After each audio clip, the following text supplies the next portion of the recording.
ইফতারি করার আগ মুহূর্তে আমরা যে পেঁয়াজু, আলুর চপ, বেগুনি, হ্যাঁ এগুলো খান আপনারা? রুয়াবজার শরবত খান নাকি?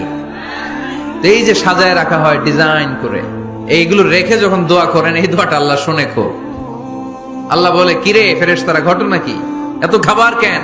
আল্লাহ রোজা রাখছে, কি চায়? আল্লাহ ক্ষমা চায়।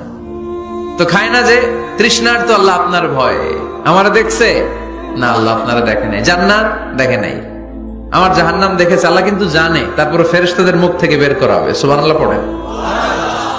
আমার জাহান্নাম দেখেছি কিনা বলো? ফেরেশতারা বলে না, জাহান্নাম দেখে নাই। আমার জান্নাত দেখেছে কিনা বলো? জান্নাতও দেখে নাই, কিছুই দেখে নাই, আপনারেও দেখে নাই। আল্লাহ এবার খুশি হয়ে যাবে। আমার খুশির জন্য আমার ভয়ে তৃষ্ণার্ত ক্ষুধার্ত সামনে খাবার হাত বাড়ালেই খেতে পারে, গ্লাসটা তুললেই পান করতে পারে, আমার ভয়ে খায় না। আমার ক্ষমা চায়, আমার কাছে ক্ষমা প্রার্থনা করে। এখন আমার বান্দা যা দোয়া করবে, বান্দার সব দোয়া আমি কবুল করে নেব।